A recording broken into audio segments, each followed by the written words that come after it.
Hi everyone. Today we're going to be talking about cumulative distribution functions.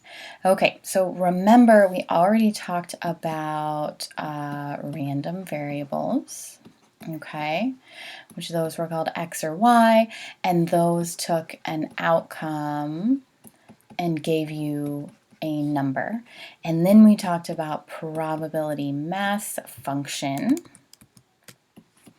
which basically, right, was f of, say, q, and that was the probability that x was equal to q. Okay, so those are the two things we already talked about. And now we're going to talk about cumulative distribution function, which is similar, but it sums up, right, probability mass function values. So it is a capital F, so if you're an all capital letter person, you're going to have to not do that. Some lowercase when you do probability mass function, some uppercase.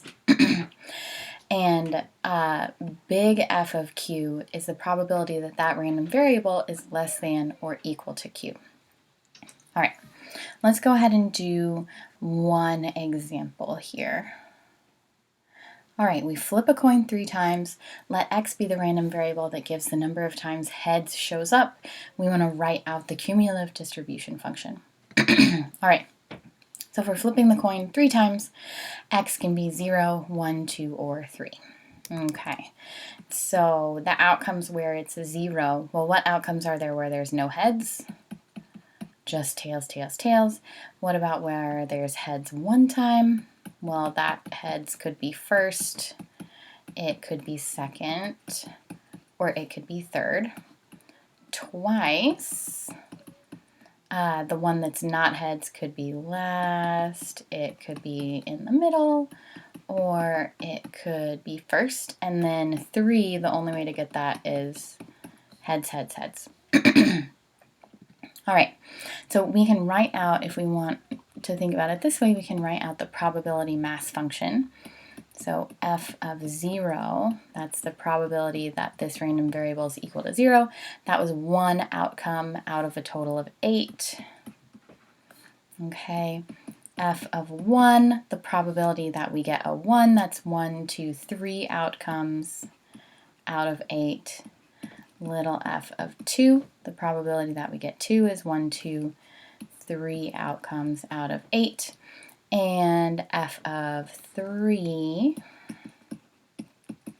again, is 1 out of 8 because it's only from this one outcome out of 8. Okay, so what's going to happen with this cumulative distribution function is we get this sort of stair-steppy thing, right? If we're talking about, say we're talking about f of, I don't know, -1, right? That's the probability that x is less than or equal to -1. Well, when is x less than or equal to -1? That's never. Okay, but then it's going to change once you get past the first value that x can be. All right, so this is just sort of a scratch thing, and now we're sort of starting our solution. Okay, so f of 0, that's the probability that x is less than or equal to 0. And it can't be less than 0, but it can be equal to 0, right? And we found that up here, that was 1/8. Okay. So now let's do another one, right? So the thing to think about here, right? Let's have some more kind of scratch over here. Okay, so let's think about what is, say, f of positive 0.5. Well, the probability that x is less than or equal to 0.5. X can't be 0.5, but it could be 0, which is less than 0.5. That would be 1/8, okay? If it was, say, 0.9, probability that x is less than or equal to 0.9. Well, the only way x can be smaller than 0.9 is if it's a 0, so again, we get 1/8. Where the change is going to happen is when we get to 1, okay? So over here, f of 1, the probability that x is less than or equal to 1, well, in this case, x is less than or equal to 1. The values that we can get that are there are 0 or 1. So we end up adding two things together.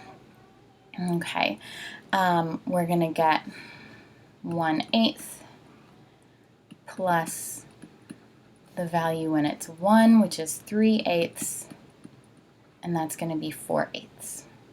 Okay, and then we're going to see this sort of same thing again, right? If we look at the f of 1.5,